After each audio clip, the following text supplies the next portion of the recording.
Imaginez avoir des épaules fortes, sans douleur, capables de vous porter et de vous balancer sans effort. Imaginez des bras résistants, capables de pousser et de tirer depuis n'importe quel angle ou depuis n'importe quelle position compromettante. Imaginez soulever des poids qui sont vraiment très lourds, mais tout en étant capable de défier la gravité. Tels sont les sujets de cette vidéo. Plus précisément, je vais vous proposer le guide le plus complet qui existe sur YouTube pour développer un haut du corps qui est véritablement surpuissant. Vous apprendrez à créer une armure souple autour de votre corps, à grandement développer à la fois votre force et votre souplesse, tout en ayant des tutoriels très détaillés de tous les meilleurs exercices dont vous avez besoin pour développer un corps excessivement résistant et surtout un corps qui est fonctionnel.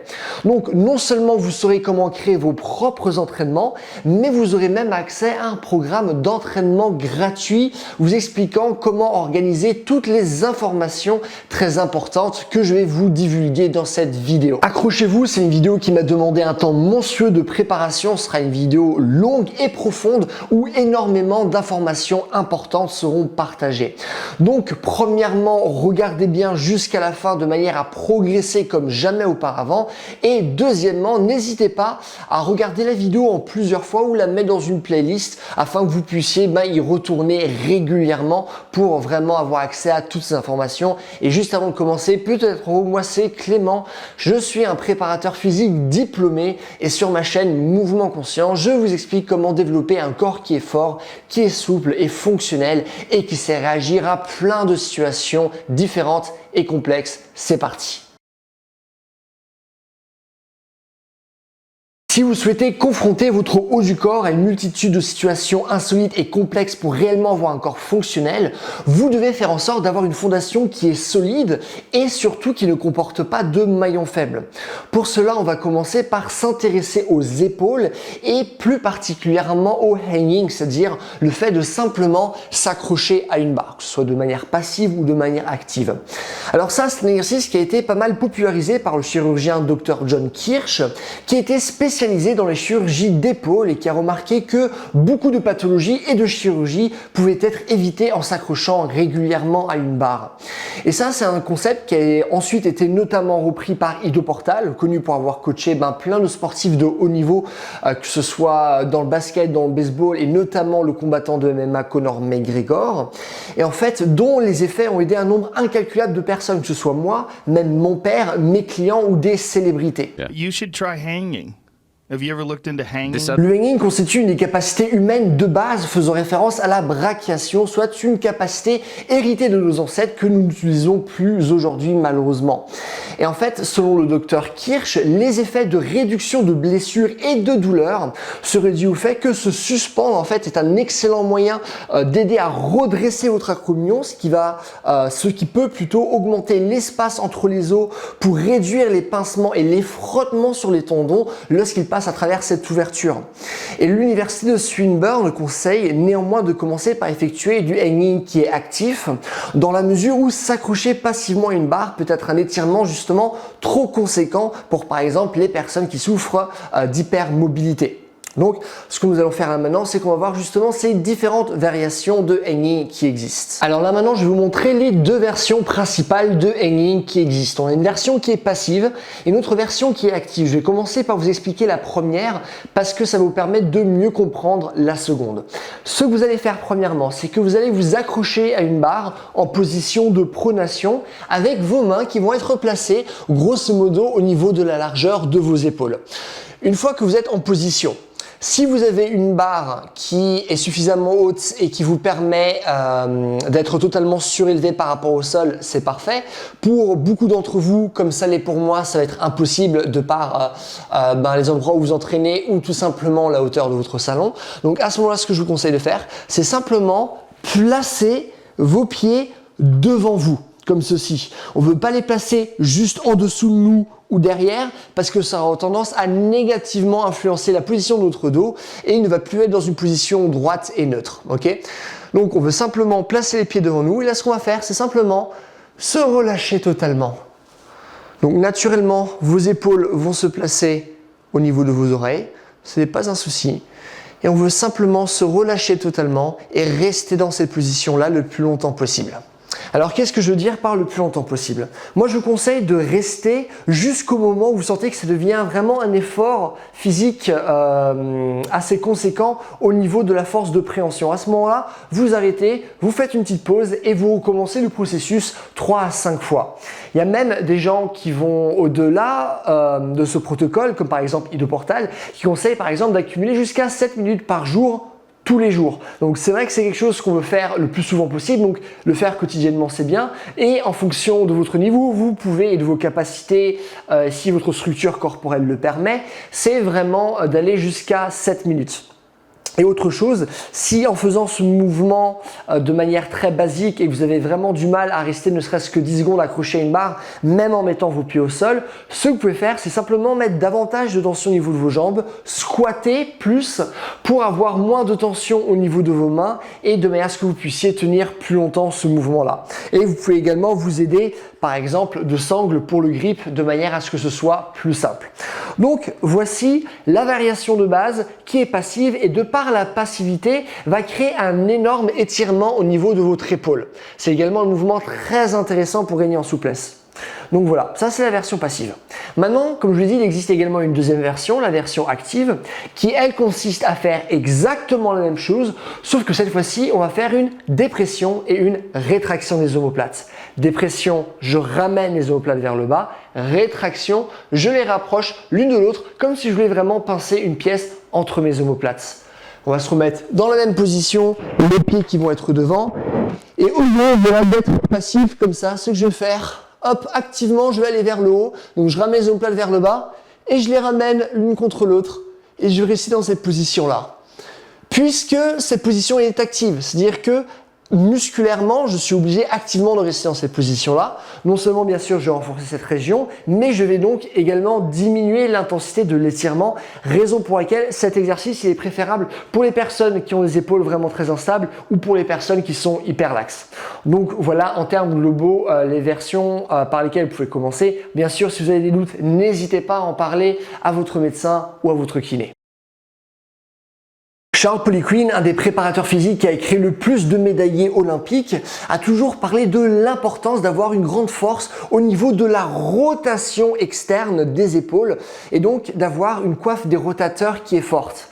Parce qu'en fait, selon lui, ça permet de mieux visser l'épaule entre guillemets et de la rendre plus stable, ce qui a pour effet à la fois de baisser le risque de blessure et également d'augmenter la force de poussée. Alors, ce n'est pas quelque chose qui est prouvé dans la littérature scientifique, mais ce genre de travail a même été repris par d'autres coachs très réputés, comme par exemple Christopher Sommer, qui était l'ancien coach de l'équipe nationale de gymnastique américaine. Et aujourd'hui, il parle énormément des bienfaits de ce genre de travail.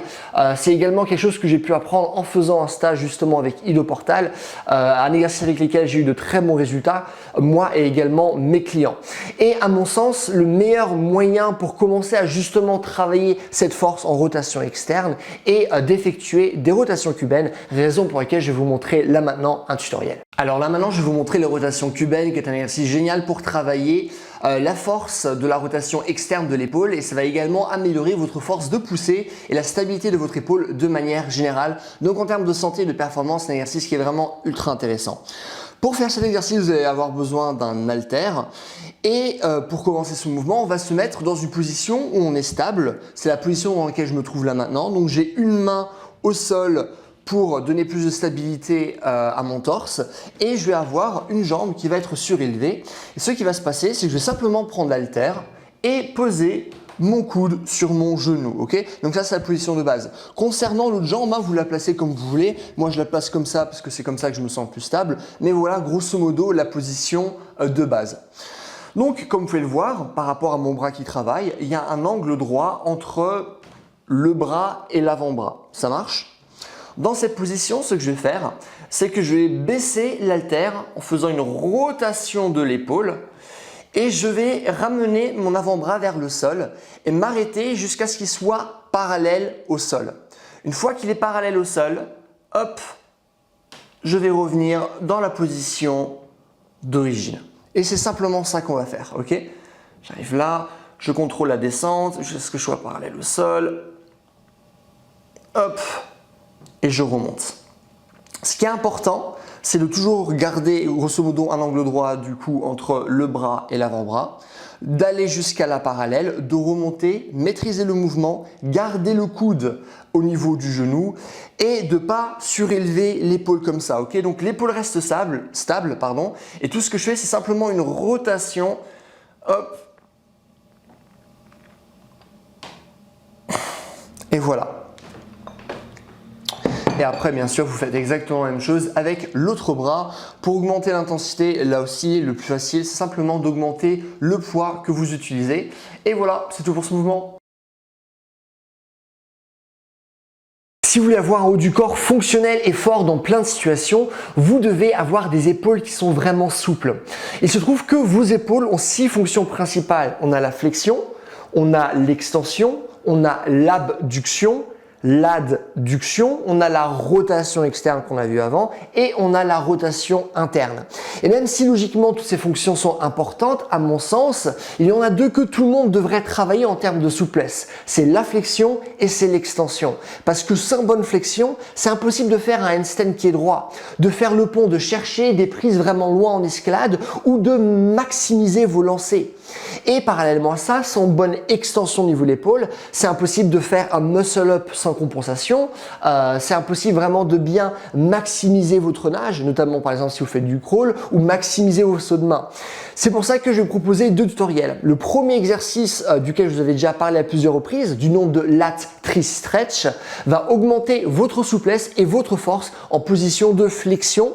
Et le deuxième exercice que je vais vous montrer, du nom de pull overs, va augmenter votre souplesse et votre force, donc cette fois-ci en position d'extension. C'est parti. L'exercice que je vais vous montrer là maintenant s'appelle le lat tri stretch. Lat pour latissimus dorsi, c'est-à-dire grand dorsal, tri pour triceps et stretch parce que ça va être un étirement. Il se trouve que cet exercice il est très intéressant parce qu'il va nous permettre de travailler en force et en souplesse au niveau de notre flexion d'épaule, c'est-à-dire ma capacité à ramener mon bras le plus possible en arrière, ce qui est très intéressant dans une perspective de santé et de force, de performance au niveau de l'épaule, mais c'est aussi très intéressant lorsqu'on souhaite acquérir des mouvements comme le pont afin d'avoir vraiment une bonne amplitude. Ça marche ? Alors, ce qui est particulièrement bien avec cet exercice, c'est que, comme son nom l'indique, on va travailler différents muscles en même temps. En effet, lorsqu'on travaille simplement le flexion d'épaule, on pourrait se dire ah ouais, c'est juste une question d'assouplir l'épaule en tant que telle. Non, pourquoi? Parce que le grand dorsal, de par son insertion, va nous gêner à ramener notre épaule en arrière et il en est de même pour le triceps. Ok, donc on a vraiment besoin de travailler sur ces groupes musculaires pour réellement avoir une bonne flexion d'épaule et cet exercice va justement nous permettre d'y arriver et comme je le dis, en mêlant force et souplesse. Pour effectuer l'exercice, vous avez besoin d'un support qui est dur. Donc ça peut être un banc comme par exemple ce que moi j'utilise, ça peut être un radiateur à condition que ce soit suffisamment solide, ça peut être une chaise, ça peut être un tabouret, ça peut être une table, ça peut être une marche d'escalier, peu importe, mais le support doit être dur. Ok ? Une fois que vous avez trouvé votre support, ce que vous allez faire, c'est que étape numéro 1, je vais poser mes coudes au niveau du bord du support que j'utilise. Ça marche? Une fois que c'est fait, je vais prendre un haltère, je vais prendre un bâton, mais moi ce que je veux c'est que là regardez, j'ai grosso modo placé mes coudes à la largeur de mes épaules et donc je vais simplement garder un objet du coup entre mes mains pour être sûr que finalement mes bras soient bien orientés par rapport à la largeur de mes épaules. Ça marche? Donc ça c'est l'étape 2. Donc étape 1, je rappelle, je pose mes coudes sur l'objet. Étape 2, je prends un haltère ou un bâton entre mes mains. Ok? Étape 3, ce que je vais faire, c'est que je vais ramener ma tête entre mes mains. Alors j'espère que vous allez bien m'entendre parce que le micro est ultra proche de ma bouche, donc j'espère que l'audio sera quand même de bonne qualité. Et une fois que je suis dans ces positions, ce que je vais faire, c'est que je vais plier mes bras à leur maximum. Pourquoi ça est important de plier les bras? Parce que c'est en pliant mes bras et en ramenant justement mes bras en arrière que je vais bien étirer mes triceps, ok? Donc voilà, donc flexion au max au niveau des bras. Une fois que c'est fait, j'essaie de ramener ma tête le plus possible vers le bas pour vraiment essayer d'aller au maximum de ma flexion d'épaule, vraiment ramener mes bras le plus possible en arrière. Une fois que c'est fait, je vais vraiment gainer mon corps, rétroversion du bassin. Voilà, et je vais rester dans cette position. Donc je gaine mon corps, rétroversion du bassin, je reste dans cette position et je suis vraiment à mon amplitude maximale. Et vraiment là, ça travaille à mort, ok? Ça, c'est l'exercice. Ce que vous voulez savoir, c'est que logiquement, plus mes genoux vont être proches de l'objet, plus ça va être facile. Pourquoi? Parce que plus j'aurai du poids sur mes jambes, plus je vais éloigner mes genoux de l'objet, plus il y aura de poids sur mes bras et donc plus le mouvement va être compliqué. Et si vous voulez encore le rendre beaucoup plus dur, mais à condition d'avoir suffisamment de force, parce que ça demande vraiment beaucoup de force, vous pouvez même le faire en étant sur les pieds, ok? Comme ça, vous aurez encore davantage de poids sur les bras. Ça marche? Donc ça, c'est vraiment les choses que vous devez retenir. Étape numéro 1, je pose mes coudes, ok? Étape numéro 2, je prends du coup un haltère ou un bâton entre mes mains. Voilà. Étape numéro 3, je passe ma tête entre mes bras. Ensuite, je plie au maximum mes bras. Après, j'essaie vraiment d'aller au maximum de mon amplitude au niveau, hop, de mon épaule. Vraiment ramener le plus possible mes bras en arrière.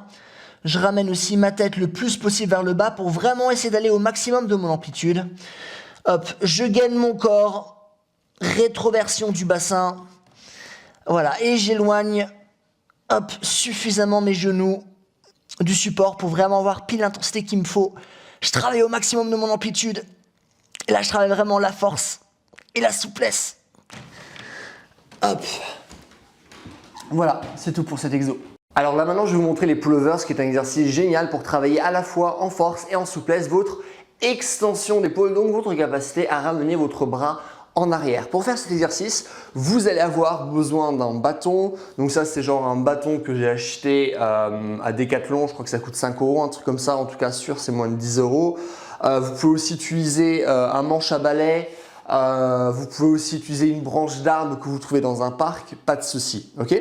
Donc, on va commencer par mettre le bâton derrière nous et on va attraper le bâton à la largeur de nos épaules. Une fois que je suis dans cette position-là, ce que je vais faire, c'est que je vais aller au maximum de mon amplitude, toujours en gardant les bras tendus, je vais les garder tendus tout le long du mouvement. Je vais aller au maximum de mon amplitude d'épaule, toujours en gardant un corps qui est relativement droit. Je vais au max, ça doit être un combat, c'est pas juste je lève le bâton, ça on s'en fout, c'est pas intéressant, c'est vraiment j'essaye d'aller au maximum de mon amplitude. Une fois que je suis arrivé au maximum de mon amplitude, je vais rester 3 secondes dans cette position. Une fois que j'ai fait ça, je vais me pencher vers le bas et grâce à la gravité, je vais pouvoir gagner davantage en amplitude et là aussi, je vais de nouveau faire un combat pour aller au max de mon amplitude. Et une fois que j'y suis, je vais rester dans cette position pendant 3 secondes. Ensuite, je vais revenir dans la position d'initiale et je vais essayer de garder la nouvelle amplitude que j'ai gagnée en me penchant en avant. Ok, vu que lorsqu'on s'est penché en avant, on avait plus d'amplitude avec la gravité, on était comme ça.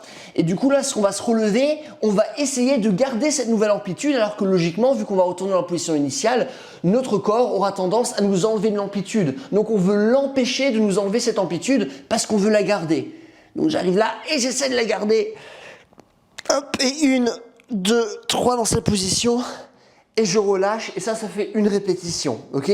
Donc si je reprends les étapes. Premièrement, je vais au max de mon amplitude. Je reste dans cette position pendant 3 secondes. Ensuite, je me penche et je ramène encore davantage mes bras en arrière pour gagner davantage en amplitude. Je reste 3 secondes dans cette position. Et ensuite, je reviens dans la position initiale en essayant de garder l'amplitude que je viens de gagner.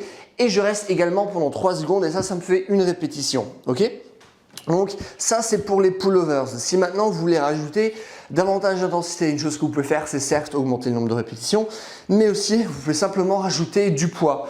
Donc hop, si je prends un poids, je vais simplement le passer à l'intérieur du bâton, raison pour laquelle c'est mieux d'avoir un bâton attitré, ça peut vous servir pour faire un exercice. Voilà, comme je le dis, achetez-le à Decathlon. Donc ça, c'est pas quelque chose que vous pouvez faire avec un manche de balai, ok? Mais sachant que c'est un exercice qui est assez dur, simplement augmenter les répétitions, ça va être suffisant pour vous pendant très longtemps, ok? Mais à partir du moment où vous voulez avoir un niveau plus professionnel, entre guillemets, c'est plus intéressant d'avoir un vrai bâton parce que vous allez pouvoir ajouter des poids. Voilà pour le mouvement. Je vais vous dire un secret. À la fois, la position et la force de vos omoplates jouent un rôle vraiment immense dans la force que vous allez être capable de pouvoir générer. Par exemple, quand on fait une traction, il convient de commencer le mouvement par une dépression des omoplates, c'est-à-dire les ramener vers le bas, et une rétraction des omoplates, c'est-à-dire les rapprocher l'une de l'autre.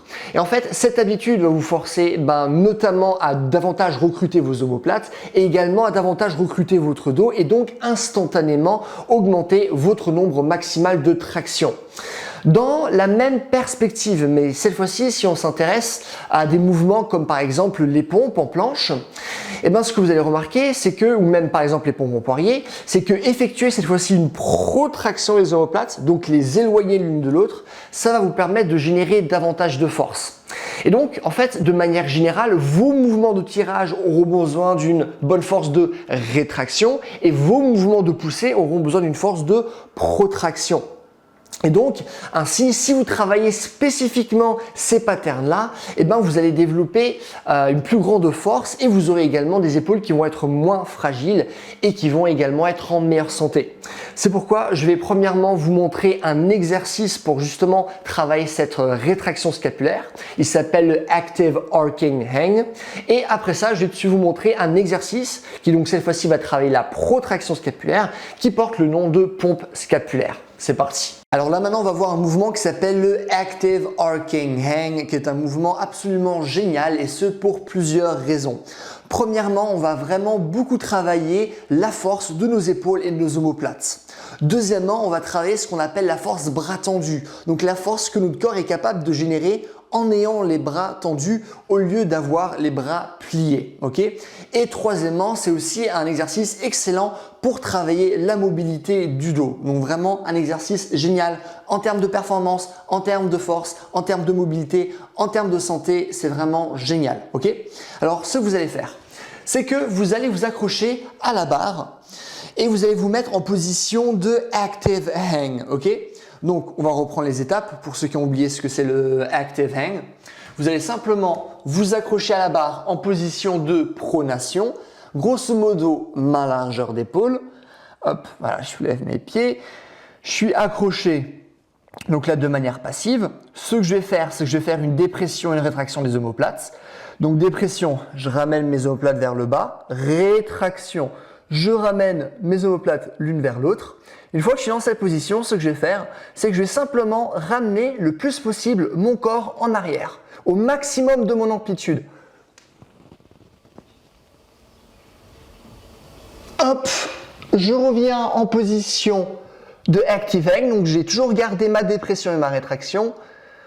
Et ensuite, je peux me retrouver à nouveau dans la position passive, et voilà. Donc là, je vous ai montré une répétition. Sachant qu'il existe différentes manières de faire ce mouvement en fonction de ce que je vous ai mis dans votre programmation. C'est-à-dire que par exemple, ce que je peux faire, c'est simplement rester très longtemps dans cette position de Active Arcing Hang, ok? Donc dans la position où je suis vraiment le plus possible en arrière, ok? Ça, c'est une manière de le faire.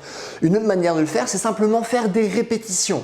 C'est-à-dire que je commence en étant accroché à la barre de manière passive, donc ça c'est le hanging passif.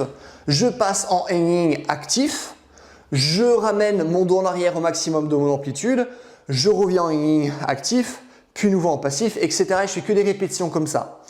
Autre manière de faire cet exercice, bien sûr en fonction de ce que je vous ai mis dans votre programmation, c'est d'aller du coup dans la position de hanging, de Active Arcing Hang. Du coup, je suis vraiment en arrière avec mon dos.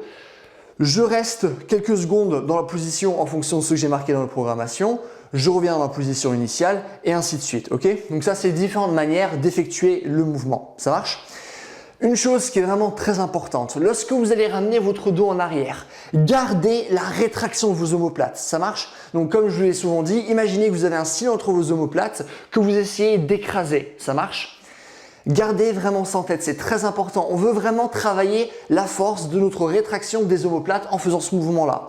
Donc il ne s'agit pas simplement de ramener le dos au maximum en arrière. Ce n'est pas juste ça, il faut aussi garder la rétraction des omoplates. C'est ultra important. Ok? Donc vraiment, si je vous remontre une répétition, je m'accroche à la barre, du coup en position de pronation, ma largeur d'épaule. Là, je suis accroché de manière passive, je suis en hanging passif. Donc là maintenant, je passe en hanging actif. Voilà, donc je fais une dépression, rétraction des omoplates. Une fois que c'est fait, je ramène tout mon corps le plus possible en arrière, mon dos en arrière, ma tête en arrière, le maximum d'amplitude tout en gardant la rétraction des omoplates. Je reviens en position de hanging actif, hop, hanging passif, et voilà, j'ai fait une répétition. Ça marche? Donc c'est vraiment les étapes que vous devez respecter pour bien faire le mouvement. Il ne s'agit pas, comme je l'ai souvent répété, de seulement faire un mouvement pour faire un mouvement. Non, il faut bien le faire. Donc respectez bien ces principes-là. Voilà. Maintenant, je vais vous montrer la scapula push-up, c'est-à-dire la pompe scapulaire, donc une pompe qui va mobiliser les omoplates. C'est un exercice qui est vraiment très intéressant parce que lorsqu'on va faire des mouvements de tirage, comme je vous l'ai dit, on va solliciter nos omoplates et donc ça va être très important de garder une rétraction et donc de bosser cette rétraction scapulaire. Néanmoins, lorsqu'on va faire des mouvements où on va pousser avec notre corps, là aussi il y aura une grande activation au niveau des omoplates. Sauf que là, ce qui va nous intéresser, c'est non pas la rétraction, mais la protraction. Donc lorsque je faisais une rétraction, ce que je faisais, c'est que je ramenais mes omoplates l'une vers l'autre comme si je voulais pincer un stylo donc entre mes omoplates. Lorsqu'on fait une protraction, ça va être le contraire. Donc on va éloigner nos omoplates comme ceci. Du coup, là, je suis en protraction, là, je suis en rétraction. Protraction, rétraction. Et ce mouvement que je viens de vous montrer, on va le faire dans une position classique de pompe. Ça marche? Et c'est ce qui va nous permettre de bosser cette protraction et d'avoir non seulement la force nécessaire pour faire des mouvements compliqués, mais aussi pour faire en sorte que vos omoplates soient en bonne santé. Ça marche? Alors, ce qu'on va faire, on va se mettre dans une position classique de pompe. Ça veut dire que je vais avoir un dos qui est droit, je vais avoir une rétroversion du bassin. Si faire des pompes pour vous c'est compliqué, c'est pas un souci, vous pouvez simplement vous mettre, hop, voilà, comme ceci sur les genoux, ça change strictement rien au mouvement, ça marche.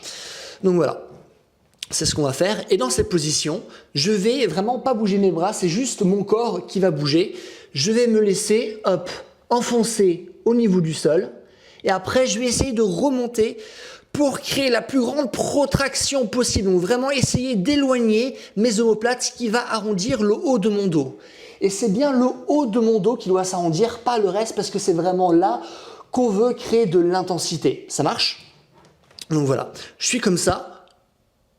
Je me laisse descendre totalement, ce qui va créer une rétraction, donc mes omoplates vont se resserrer, ce qui va me permettre après de pousser et d'essayer de créer la plus grande protraction possible. Et ça fait une répétition, je redescends, je suis vraiment dans le contrôle, hein, je ne me laisse pas tomber.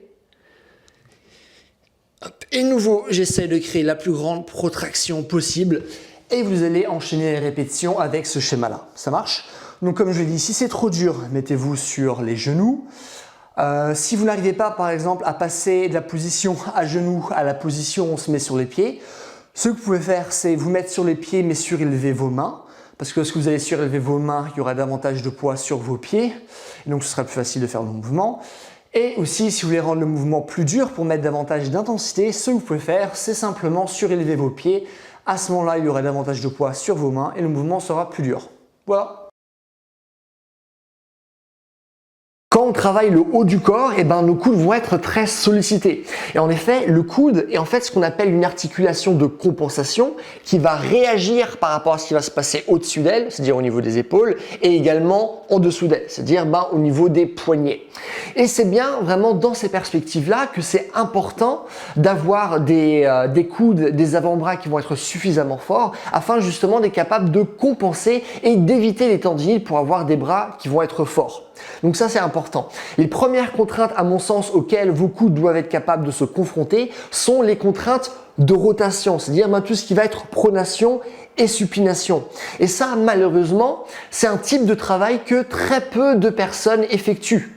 Et donc ce que je vais faire c'est que premièrement je vais vous montrer un exercice qui va justement travailler ces rotations au niveau de l'avant-bras et au niveau du coude et après je vais vous montrer deux exercices très intéressants.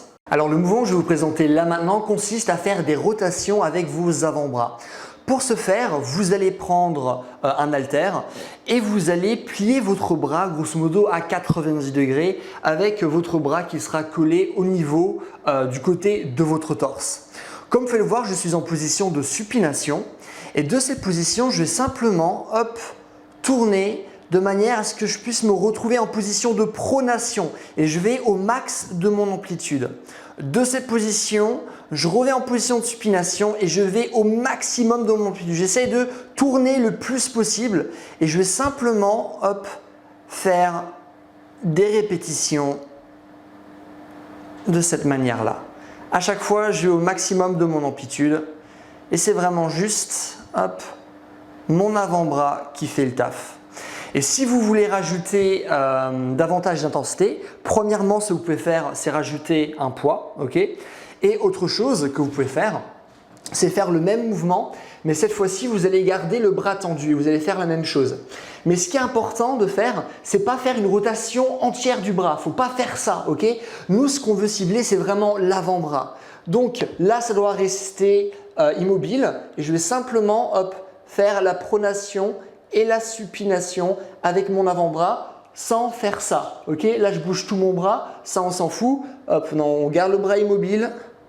C'est vraiment juste l'avant-bras qui fait le taf et il n'y a aucun mouvement qui se passe au niveau de l'épaule. Les deuxièmes contraintes qui me semblent importantes sont celles des déviations radiales et des déviations ulnaires. Du coup, radial côté du radius et déviation ulnaire côté de l'ulna.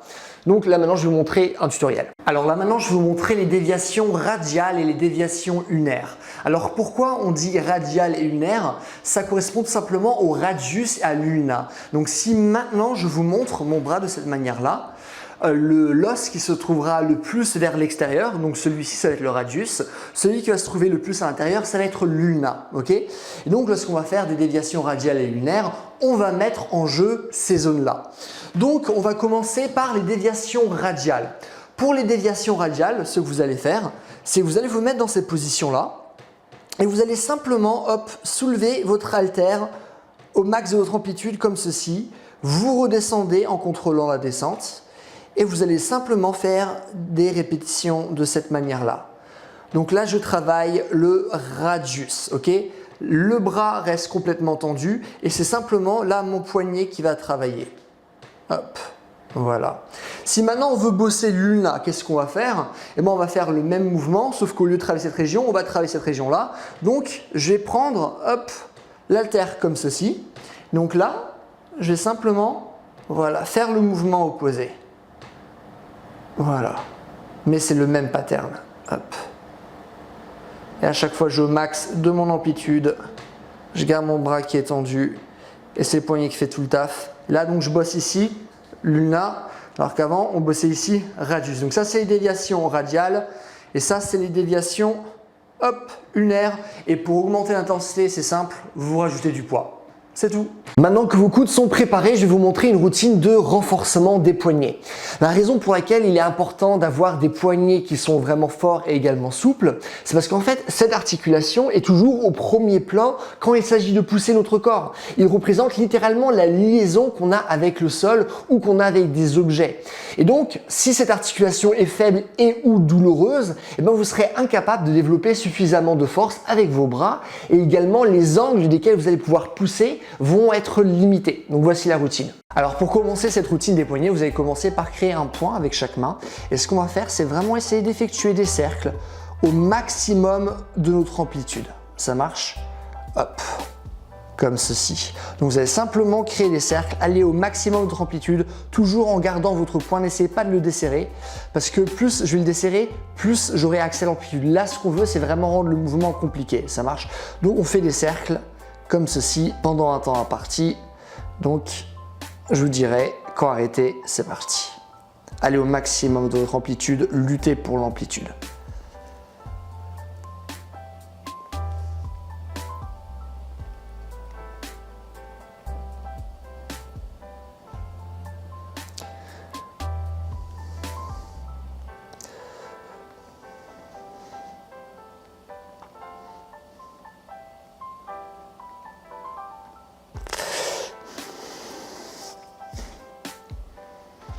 Ça va vraiment être compliqué.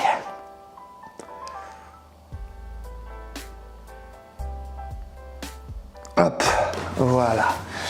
Maintenant qu'on a fait ça, on va simplement poser nos mains à plat.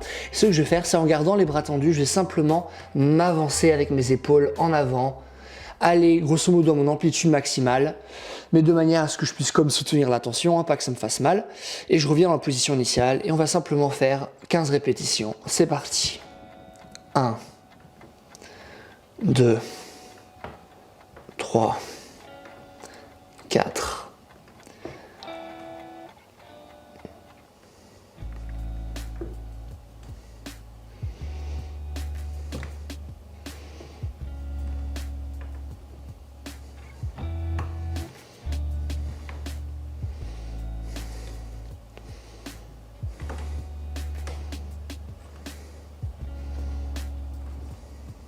Parfait. Et après avoir fait ça, ce qu'on va faire, c'est qu'on va poser le dos de notre main au niveau du sol. Après, ce qu'on va faire, c'est effectuer une rotation externe au niveau des bras. Donc, je vais vous montrer à quoi ça va ressembler. C'est que je vais ramener, hop, mes bras vers l'extérieur et du coup, l'intérieur de mes coudes sera face à vous. Donc, ça serait rotation interne, rotation externe, rotation interne, rotation externe. Rotation interne, rotation externe. Ça marche? Donc on va se mettre dans cette position de rotation externe, voilà. Et doucement, ce qu'on va faire, c'est ramener nos épaules en arrière. Hop. Et on va essayer de ne pas soulever nos mains lorsqu'on le fait. Qu'on le fasse un peu, c'est normal, mais pas de trop pour vraiment mettre de la pression au niveau des poignets. Et là aussi, on va faire 15 répétitions. 1, 2,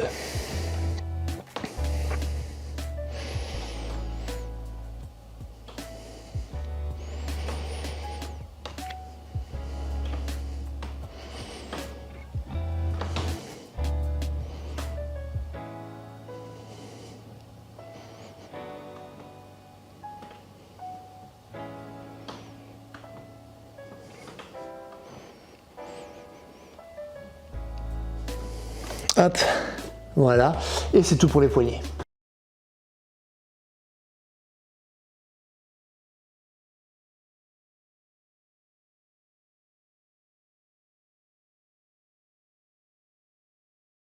Alors la force est la qualité physique qui a le plus d'influence sur toutes les autres qualités physiques. Ça veut dire que quelqu'un de fort aura tendance à être plus coordonné. Dans la même perspective, la force aide à être plus endurant en nous permettant de mieux rebondir sur le sol grâce au principe des actions réciproques. Toujours dans la même perspective, être fort peut nous permettre d'être plus souple, entre autres en rassurant notre système nerveux de manière à ce qu'il nous donne une plus grande amplitude. Et également, être fort facilite également la rapidité et c'est pour ça que tous les sprinteurs ont une bonne base de force. Mais il se trouve que la littérature scientifique distingue plusieurs types de force que nous allons définir et voir, mais surtout il y a un type de force qui influence particulièrement les autres. Alors déjà, premièrement, généralement, on va distinguer au moins 3 types de forces différentes. Ça va dépendre en fonction des auteurs, mais au minimum, on va généralement distinguer la force maximale, qui est en fait caractérisée par nos capacités à surmonter vraiment la plus grande résistance possible. Donc, par exemple, ce serait soulever le poids le plus lourd possible sur une répétition au développé couché. Ensuite, on a ce qu'on appelle l'endurance force, qui est définie comme notre capacité à maintenir le plus longtemps possible les qualités optimales de la force. Donc, comme exemple, on pourrait donner le fait de vouloir essayer d'effectuer le plus de traction possible. Et dernièrement, nous avons l'explosivité qui est caractérisée par notre capacité à surmonter la plus grande résistance possible, comme pour la force max, mais cette fois-ci le plus rapidement possible. Donc, en gros, elle est égale à la force fois la vitesse. Ok? Donc, comme exemple, ce serait le fait de jeter un poids le plus loin possible. Et même si ces différentes types de forces sont toutes importantes, on leur place dans un entraînement et s'influencent mutuellement, il se trouve que c'est bien le premier type, donc la force maximale, qui a le plus d'influence sur tous les autres types. Et en fait, pour travailler cette force, il faut soulever des poids très lourds, et donc on est généralement au moins 80-85% de notre max au minimum. C'est-à-dire que si je sais seulement soulever 100 kg au développé couché sur une seule répétition, je vais faire mes séries avec environ au minimum 80-85 kg. Et logiquement, plus le poids est lourd, on ne pourra pas effectuer beaucoup de répétitions à chaque série. C'est pourquoi quand on fait du travail de force maximale, on va jamais dépasser les 5 répétitions. Et moins on fait de répétitions, plus l'intensité, donc c'est-à-dire le poids, sera élevé.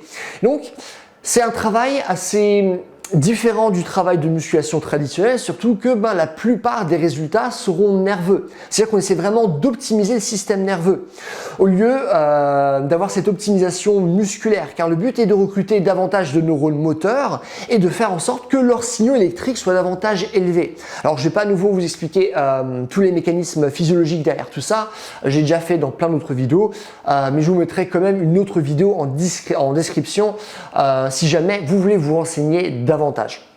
Voilà. Bref, travailler la force maximale est donc très important pour développer un haut du corps qui est fort. Il faut alors, pour chaque exercice, utiliser des protocoles similaires, imaginons au 5x5, c'est-à-dire 5 séries de 5 répétitions à environ, comme on l'a dit, 85% de notre max. Logiquement, de par l'intensité, la récupération entre chaque série devra être suffisamment longue, parce que sinon on ne pourra pas travailler avec des poids très lourds. Donc au minimum, on est sur du 2 minutes entre chaque série. Il existe également d'autres protocoles de force que je ne vais pas dévoiler dans cette vidéo, dans la mesure où j'ai pas envie que ce soit vraiment une vidéo trop lourde et qui dure 3 heures. Mais sachez tout de même que le 5x5 c'est très efficace et qui va vous emmener loin. Cependant, si vous commencez le sport, je pense qu'il est comme plus intéressant de privilégier le volume à l'intensité afin vraiment de créer une bonne base et de ne surtout pas surcharger votre corps. Généralement, ce que je conseille, c'est aux gens au moins d'avoir, je dirais, 6 mois de travail avec des séries plus longues, imaginons 10 à 20 répétitions, avant de faire des entraînements qui vont être plus lourds. Sachez néanmoins que logiquement, ces données sont à titre indicatif, je ne vous connais pas. Ces chiffres peuvent baisser ou augmenter en fonction de votre profil. Donc imaginons si vous êtes jeune ou vieux, en fonction de votre niveau d'expérience, vos blessures, etc., etc. Et dernièrement, le travail de force max est moins intéressant quand il s'agit des exercices qu'on a vus précédemment pour créer une armure souple autour du corps. Et en fait, à ce moment-là, il vaut mieux privilégier là aussi le volume à l'intensité de manière à ne pas surcharger les articulations et vraiment être sûr de pouvoir effectuer un travail qui est qualitatif. Grossièrement dit, quand il s'agit de la force des bras, il existe 2 types de force. Premièrement, on a la force de tirage et deuxièmement, on a la force de poussée. Et chaque type de force est lui-même composé de 2 sous-types, la force bras plié et la force bras tendu. Alors, quand il s'agit du tirage, la force bras plié peut être par exemple représentée tout simplement par la traction. Et la force bras tendu peut être représentée par exemple par le front lever où on tire sur la barre de manière à avoir un corps qui va vraiment être parallèle au sol. Maintenant, quand il s'agit de la poussée, la force bras plié peut être par exemple représentée très simplement par les pompes, alors que la force bras tendu peut être par exemple représentée par la planche gymnique où on pousse sur le sol de manière là aussi à avoir un corps qui va être vraiment bien parallèle au niveau du sol. Et donc, vous imaginez bien, pour avoir un haut du corps réellement fort, qui est capable de répondre vraiment à plein de situations différentes, il est donc primordial de maîtriser ces différents types de forces.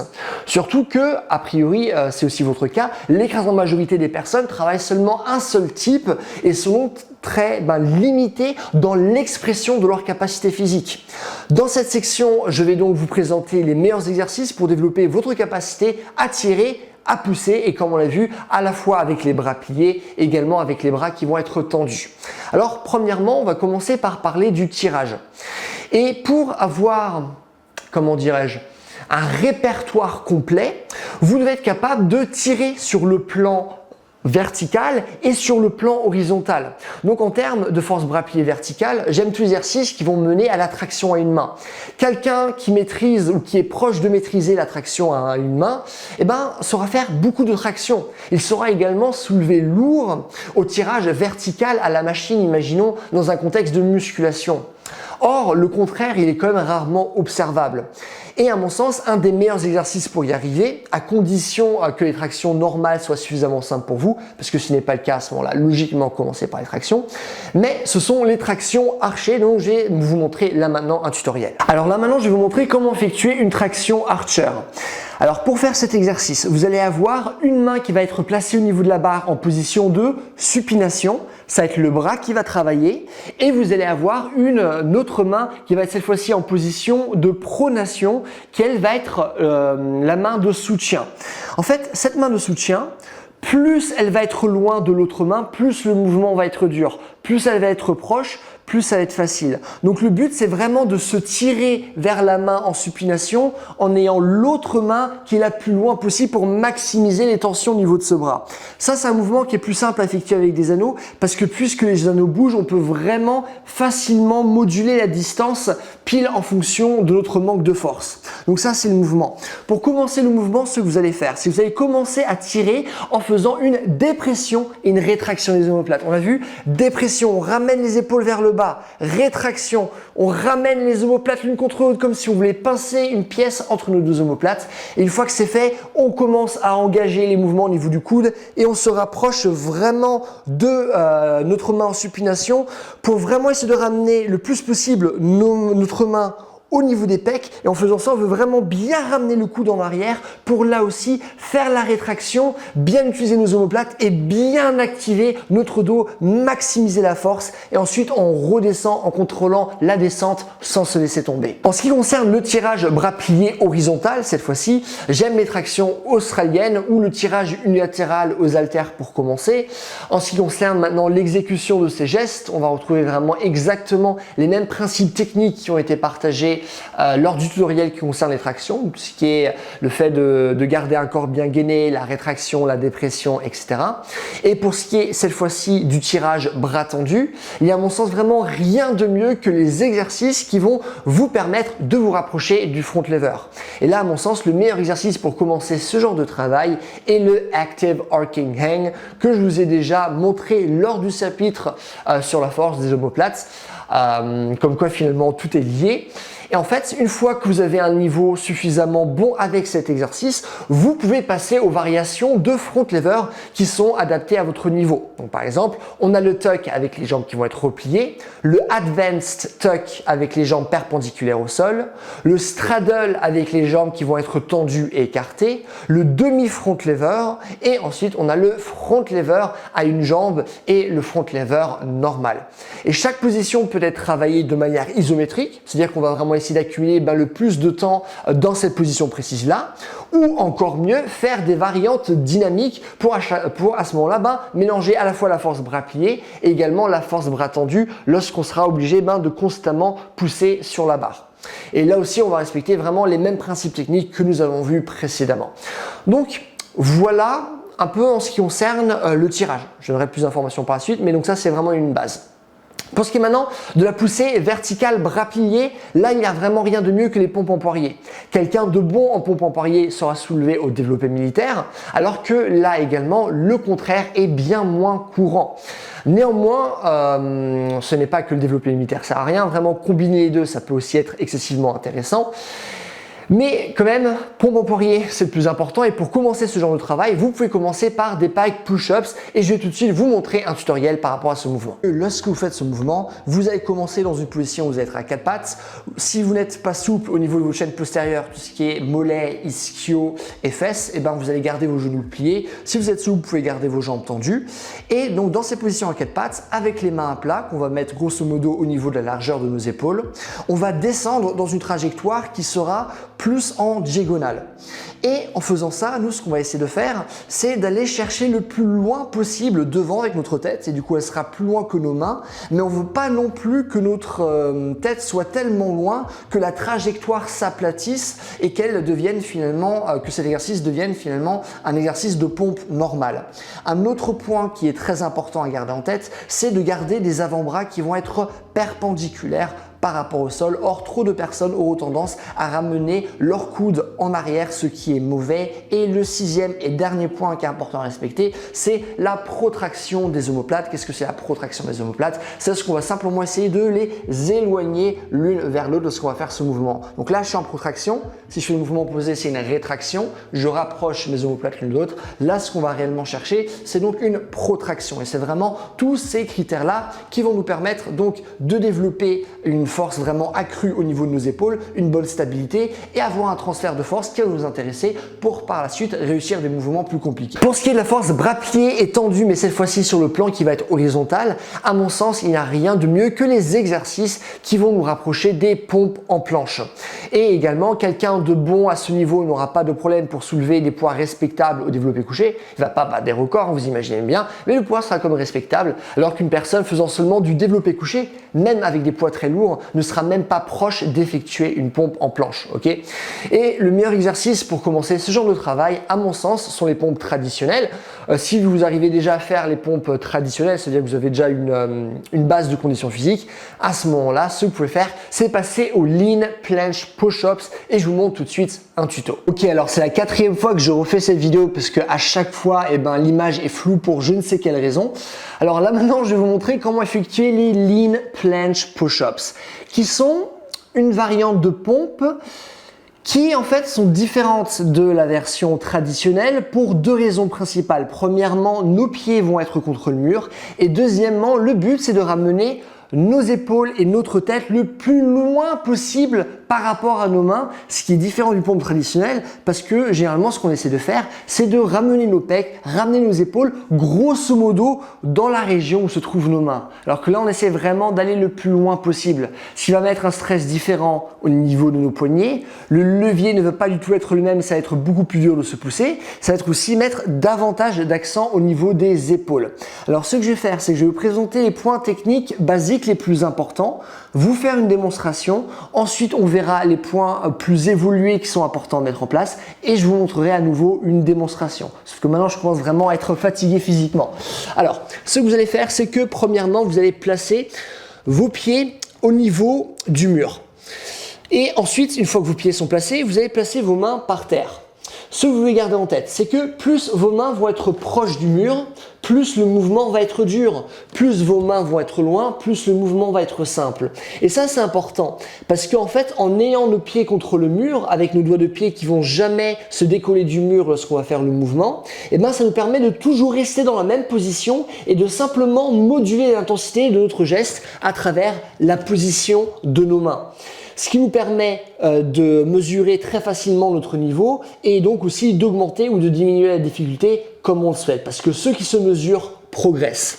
Alors donc ce que je vais faire, c'est que je vais simplement placer mes mains par terre et ensuite ce que je vais faire, c'est que je vais aller le plus loin possible par rapport à mes mains en ramenant tout mon corps comme une unité au niveau du sol. Donc je n'ai pas envie de simplement ramener le haut de mon corps ou simplement ramener le bas de mon corps, j'ai envie de ramener tout mon corps comme une unité et le remonter. Donc il n'y a que les bras qui bougent. Le corps, lui, reste tel quel. C'est-à-dire que lorsque je vais toucher le sol, j'ai envie de le toucher avec mon buste et mon bassin avant de remonter. Pas seulement mon bassin ou pas seulement mon buste. Ça marche? Donc je vais vous montrer à quoi ressemble une répétition et ensuite nous verrons les principes plus évolués. Alors, je vais être là.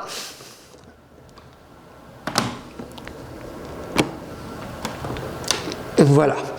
À quoi ressemble une répétition? Alors déjà, par rapport à ce que je viens de faire, j'ai 2 remarques. Premièrement, je ne peux pas entièrement mettre mon torse au niveau du sol parce que sinon je vais écraser mon micro, chose que je n'ai pas envie de faire. Deuxièmement, ce que vous avez dû remarquer, c'est que le haut de mon dos, il arrondit. Pourquoi il arrondit? En fait, il n'est pas arrondi pour être arrondi, parce que ça, on s'en fout d'arrondir le dos. En fait, il est arrondi parce que j'effectue une protraction des omoplates. Ça, c'est très important. Protraction, on l'a vu, ça va être éloigner les omoplates l'une de l'autre. On a vu que lorsqu'on fait des mouvements de poussée, avoir une bonne protraction, ça nous permet d'être plus fort. Donc c'est exactement ce que je vais faire en faisant ce mouvement. Donc non seulement je vais avoir cette protraction des omoplates, ce qui fait que le haut de mon dos s'arrondit, mais s'arrondit de par la protraction et s'arrondit pas pour s'arrondir, puisqu'on peut arrondir le dos sans avoir de protraction pour autant. Donc j'ai ma protraction et le but c'est vraiment de garder un corps qui est gainé, parce que c'est vraiment le fait de garder un corps qui est gainé qui va me permettre de vraiment ramener tout mon corps comme une unité vers le bas et vers le haut. Le fait d'avoir un corps droit, c'est pas forcément le plus important. On veut qu'il soit relativement droit, ça ne doit pas être parfaitement droit, notamment de par la protraction qui aura lieu.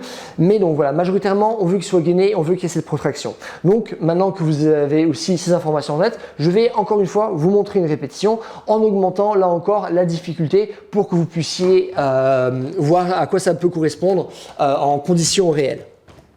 Je vais être là, protraction.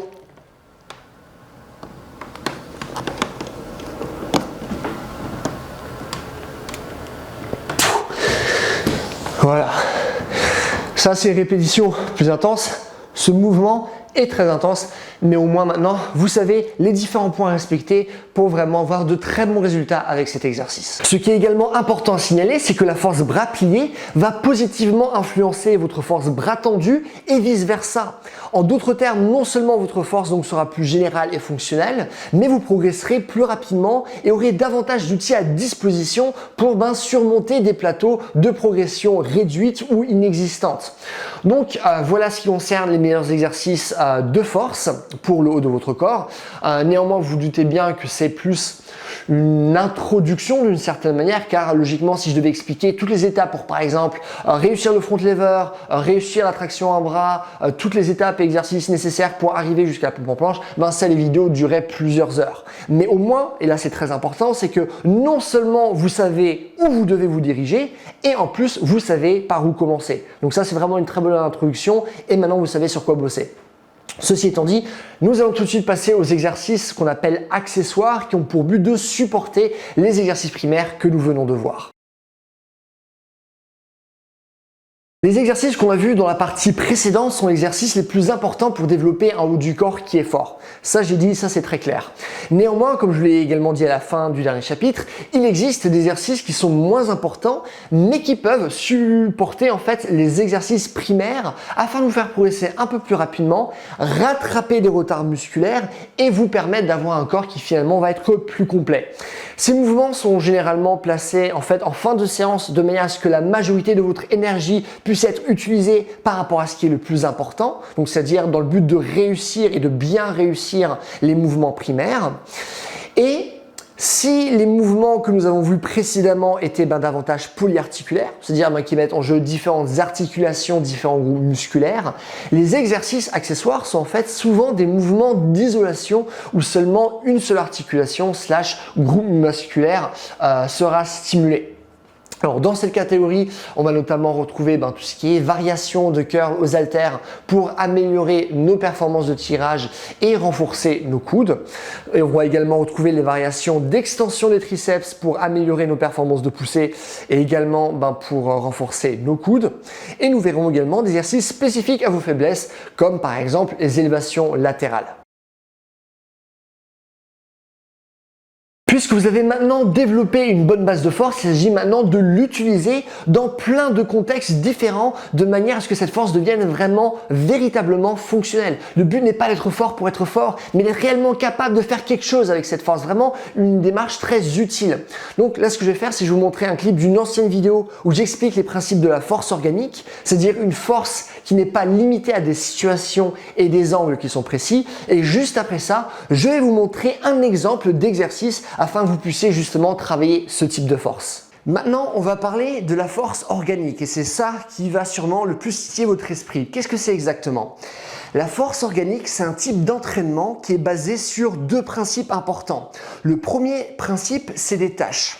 Une tâche, c'est différent d'un exercice parce qu'un exercice, c'est un mouvement qu'on a extrêmement codifié à travers des règles.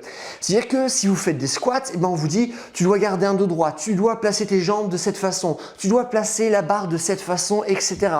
Ce qui fait que normalement, si beaucoup de personnes font des squats, on arrive instinctivement à reconnaître le mouvement. Oui, ça c'est un squat, oui c'est ça, oui c'est ça, parce que tout a été codifié. Une tâche, c'est différent. Parce que lorsqu'on effectue une tâche, on a simplement une consigne. Par exemple, le fait de ramasser quelque chose qui est par terre. Si je demande à une dizaine de personnes de ramasser quelque chose qui est par terre, vous allez voir 10 personnes faire des mouvements différents. Une personne va s'accroupir, on pourrait peut-être faire une fente, on pourrait descendre avec le dos qui va être droit, on pourrait descendre avec le dos qui va être plié. Il y a vraiment une infinité de possibilités. Et le truc, c'est que lorsqu'on est confronté à des tâches, logiquement, ça va nous permettre de mieux utiliser notre corps comme on le souhaite au lieu d'être vraiment figé par des règles. Et en plus de ça, on va se confronter à un réalisme qui est beaucoup plus proche de celui qu'on peut retrouver dans les sports ou dans la vie de tous les jours. On va rarement se trouver dans des positions très codifiées.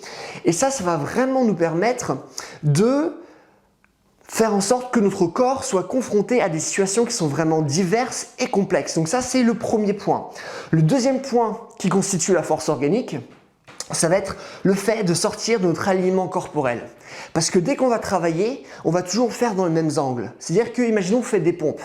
Comment vous allez faire vos pompes? Vous allez vous mettre comme ça et vous allez faire vos pompes de cette manière-là. Mais du coup, si vous poussez toujours de cette manière-là, qu'est-ce qui se passe si maintenant je vous demande de pousser de cette manière-là? Ou de pousser de cette manière-là? Est-ce que votre corps saura répondre à cette situation? Est-ce que vous allez avoir suffisamment de force? Ou est-ce que, même pire que ça, pire que le fait de ne pas pouvoir simplement pousser, est-ce que vous allez peut-être juste un peu réussir et vous blesser pendant l'exécution de ce geste?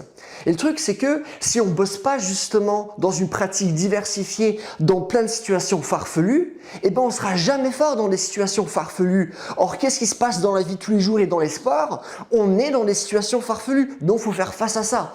Et c'est pour ça que la force organique est là. Là maintenant, on va voir comment effectuer l'exercice de la tête au sol à 360 degrés. C'est un exercice qui est compliqué dans la mesure où on va travailler notre force de poussée et donc travailler des muscles comme les épaules, les pectoraux, les triceps et de plein de manières vraiment farfelues. Ça va vraiment obliger notre corps à développer la capacité d'être capable de pousser de n'importe quelle position. Donc ça, c'est vraiment génial d'un point de vue de la souplesse, génial d'un point de vue de la force. Alors ce que vous allez faire, c'est que vous allez simplement commencer dans une position de squat complet. Si la position de squat complet est trop dure pour vous, vous allez simplement davantage vous mettre sur vos doigts de pied et rester dans cette position-là. Si là aussi cette position est trop dure pour vous, ce que vous pouvez faire, c'est simplement mettre un support derrière vos talons comme un livre et vous poser sur ce support-là de manière à ce que ce soit plus simple. Ok? Donc peu importe l'exercice que vous faites, il y a toujours un moyen de régresser le mouvement ou de le rendre plus dur en fonction de votre niveau et en fonction de la manière dont vous souhaitez progresser. Hop. Et ce qui va se passer, c'est que une fois que je suis dans cette position-là, ce que je vais faire, c'est que je vais choisir un point. C'est mieux si vous avez un partenaire qui vous dit de toucher un point. Ça, c'est encore mieux. Mais a priori, l'écrasante majorité du temps, vous allez vous entraîner tout seul. Donc, vous allez simplement choisir un point.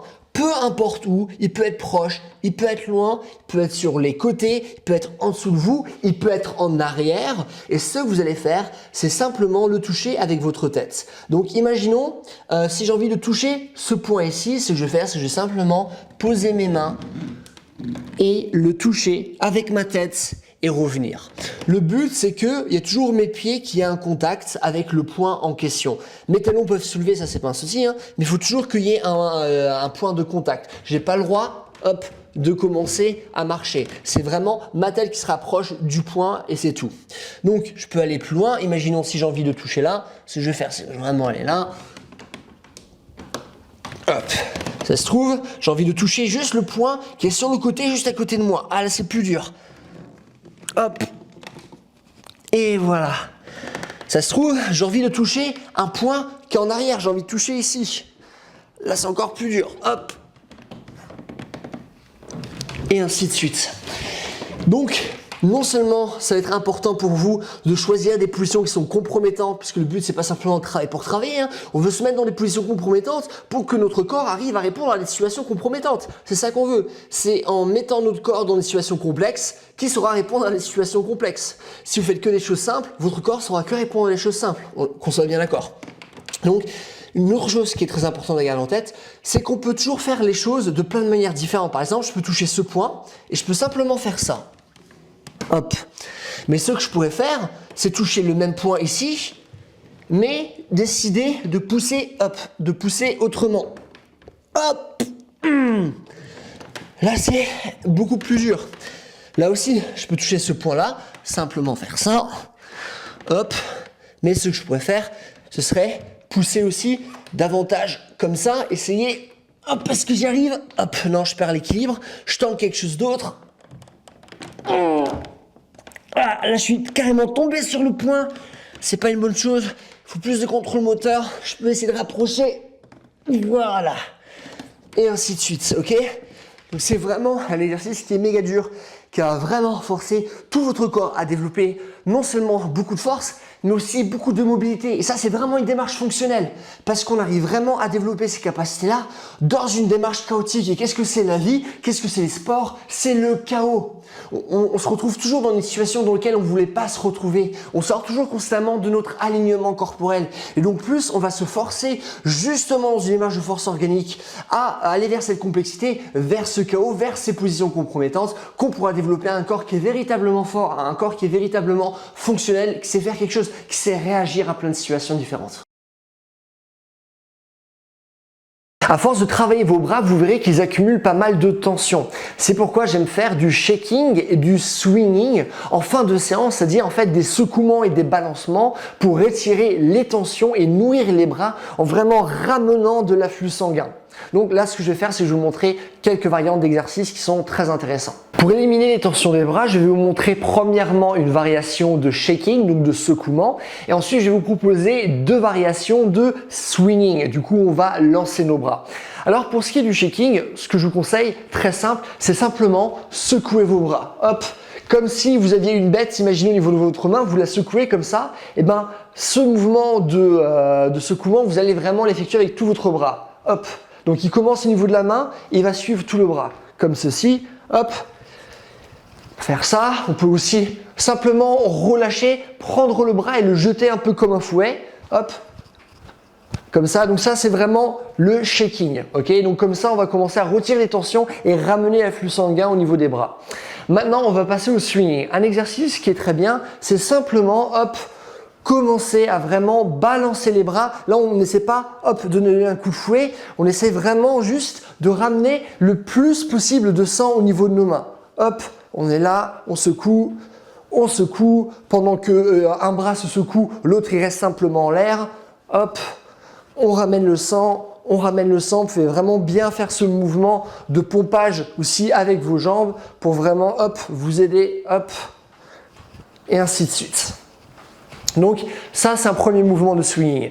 Le deuxième mouvement de swinging que je vais vous montrer consiste simplement à effectuer des cercles de bras et qu'on va faire vraiment très rapidement. Et c'est en le faisant très rapidement qu'on va ramener énormément de sang. Alors ça, c'est clairement pas un exercice que vous devez faire si vous avez des problèmes au niveau de l'épaule, parce que ce sera beaucoup trop intense pour vous. Néanmoins, pour les autres, c'est vraiment très intéressant. Donc je vais simplement commencer, hop, à balancer mon bras et je vais augmenter, hop, la vitesse progressivement, faisant attention, hop, de ne rien toucher et j'y vais à fond, hop.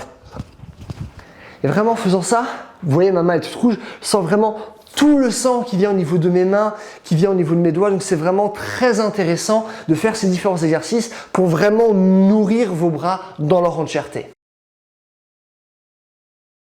La structure de votre entraînement va dépendre du nombre de fois où vous souhaitez vous entraîner. Pour mieux illustrer mes propos, je vais vous montrer deux types de structures et donc deux types d'entraînement différents, même s'ils ont quelques points qui sont communs. Le premier va concerner les personnes souhaitant entraîner leur haut du corps 2 fois par semaine, ce qui est à mon sens le minimum pour vraiment avoir de bons résultats. Et la deuxième structure que je vais vous montrer concerne les personnes qui, cette fois-ci, veulent vraiment maximiser le plus possible leurs résultats et donc à ce moment-là sont prêts à s'entraîner 4 fois dans la semaine spécifiquement par rapport au haut de leur corps. Alors commençons par la première structure, vous allez avoir 2 entraînements par semaine. La première chose qu'on va analyser, ça va être l'échauffement. Alors je vous ai mis entre parenthèses qui dure 12 minutes, mais ce que vous allez faire, c'est simplement premièrement effectuer un circuit à répéter 2 ou 3 fois en fonction de votre niveau d'échauffement sans aucune récupération. Alors on va commencer par du hanging, ensuite on va faire des pompes scapulaires, ensuite on va faire des rotations des avant-bras et ensuite on va faire des rotations cubaines. Et on va vraiment enchaîner ces exercices sans récup et ensuite recommencer le circuit. Donc là, on a vraiment un échauffement qui est utile parce que si vous faites des exercices qui n'ont rien à voir finalement avec les besoins de votre corps, et ben à chaque fois vous allez perdre un temps monstre lors de vos échauffements. Certes, vous serez échauffé, mais un véritable échauffement et non seulement un échauffement qui vous échauffe, mais surtout qui vous fait également progresser. Et du coup, en fait, on va faire ces exercices-là logiquement avec une intensité qui va être réduite. C'est bien un échauffement et pas la séance en tant que telle. Mais donc non seulement on va être échauffé, mais on va également progresser et ça va nous permettre justement d'aborder les exercices qu'on a vu au tout début de cette vidéo, c'est-à-dire l'exercice qui nous permet de créer une armure souple autour du corps et on va finir cet échauffement par la routine des poignets. Ensuite, on va pouvoir passer à la séance en tant que telle. Alors là, il y a pas mal de choses. Alors, comme vous pouvez le remarquer, déjà, il y a une histoire de A1, A2, B1, B2, C1, C2, D, E. Donc, de temps en temps, il y a des chiffres. De temps en temps, ils n'y sont pas. Qu'est-ce que ça veut dire? C'est-à-dire que, imaginons, prenons les deux premiers exercices. On a A1 et A2. A1, c'est traction archer et A2, c'est pike push-ups. Qu'est-ce que ça veut dire? Ça veut dire que lorsque j'ai les chiffres, eh ben, je vais faire une série d'un exercice, prendre ma récup et ensuite effectuer une série de l'autre exercice et je vais simplement alterner mes différentes séries. Pourquoi? Parce qu'en fait, ces deux exercices travaillent des groupes musculaires différents et du coup, en alternant les séries, eh ben, ça me permet d'avoir une plus grande récupération et donc d'être plus frais et de pouvoir travailler avec une plus grande intensité sans pour autant augmenter la durée de ma séance. Donc ça, c'est vraiment quelque chose qui est vachement bien. Donc, je fais les tractions archées, je fais les pike push-ups et ainsi de suite. Ensuite, on a la même chose avec le active arcing hang et les lean planche push-ups. Et donc ça, c'est vraiment nos exercices primaires, donc les exercices qui nous donnent le plus de force et c'est la raison pour laquelle je les mets toujours en début de séance. Et donc à chaque fois, j'alterne exercice de tirage et exercice de poussée. Donc ça, vous le mettez toujours en début de séance. Et ensuite, une fois que le plus important est fait, vous pouvez mettre le reste. Donc après, pour le C1 et le C2, on a le curl et les extensions des triceps. Donc c'est les exercices primaires. Vu que cet exercice primaire est moins important, eh ben on a également moins de séries. Et comme on peut remarquer, pour l'exercice primaire, on est à chaque fois sur des 5 répétitions ou dans le cadre du active arcing hang sur des secondes qui sont courtes, on est vraiment sur 10 secondes. Donc on est vraiment sur la force max. Alors que lorsqu'on va faire les curls, les extensions des triceps, là comme je l'ai dit, pour ce genre d'exercice, c'est plus intéressant d'augmenter le volume et de baisser l'intensité. Et on va simplement finir notre séance avec des séries de lateral stretch et de pullovers. Donc ça, ce sont nos étirements. Et puisque ce sont des étirements, là vous voyez, il n'y a pas marqué D1 et D2, il y a marqué D et E. C'est-à-dire que je vais faire toutes mes séries de lateral stretch avant de passer aux pullovers et à ce moment-là de faire toutes mes séries de pullovers. Parce que le but vraiment lorsqu'on fait des étirements, c'est justement essayer d'accumuler le plus de temps d'affilée pour vraiment faire en sorte que nos différentes structures s'assouplissent. Donc en ce qui concerne les fonctions travaillées, on a vraiment la création de l'armure souple, comme on l'a vu avec l'échauffement et le travail en fin de séance. On a l'entraînement de force de tirage et de poussée. On a l'entraînement avec les bras pliés, comme on l'a vu avec les tractions archées et les pike push-ups. Et on a le travail de bras tendus avec le active arcing hang et les lean planche push-ups. On travaille sur le plan vertical avec les pike push-ups et les tractions archées. Et on travaille également sur le plan horizontal avec les lean planche push-ups et le active arcing hang. Donc vraiment, on a une séance excessivement complète. Et pour intégrer la force organique, moi ce que je vous conseille, c'est toutes les 3 semaines, remplacer une séance par de la force organique. Donc voilà. Maintenant, on va passer à la deuxième structure où vous allez avoir 4 entraînements par semaine. Alors, ce que vous allez remarquer, c'est que la structure en fait reste similaire et va répondre aux mêmes besoins, mais il vaut mieux avoir cette fois-ci 2 séances de tirage et 2 séances de poussée pour vraiment essayer de maximiser les capacités de chacune de ces fonctions. Donc là, je vais vous montrer un exemple de séance de tirage, cette fois-ci un peu plus longue qui va durer 60 minutes. Concernant l'échauffement, ça va être la même chose. Alors, on va commencer par du front lever dynamique. Donc là, on va vraiment travailler la force bras pliés et bras tendus en même temps. On est sur de la force max. Et donc là, c'est que un A. J'ai pas marqué un A pour après A2. Non, on commence vraiment par ce qui va être le plus dur de la séance, ce qui va demander le plus de complexité, le plus de force. On le met en début de séance. Donc voilà, front lever dynamique, on mélange force bras pliés et force bras tendus. Puisque je mets ça à fond, et ensuite on va alterner des exercices pour vraiment fatiguer au max cette force bras pliés et cette force bras tendus, mais cette fois-ci de manière spécifique. Donc ce que je vais faire, c'est simplement alterner entre les tractions archées et le active arcing hang.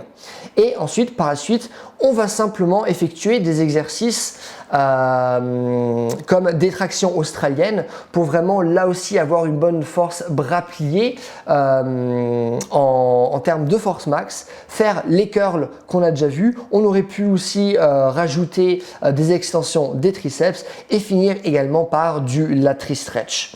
Donc voilà, alors, ce genre de séance est davantage destiné à un public intermédiaire parce que le volume est comme très conséquent. Déjà imaginez faire cette séance 2 fois rien que par rapport au tirage. Et après, bien sûr, le but, ça va être de faire exactement le même type de séance que je viens de vous montrer là maintenant par rapport au tirage, mais d'effectuer la même chose par rapport à la poussée. Donc, c'est pas mal de volume, c'est pas mal de fréquence, c'est pas mal d'intensité. Il faut déjà avoir une bonne base physique avant de s'aventurer dans ce genre de domaine.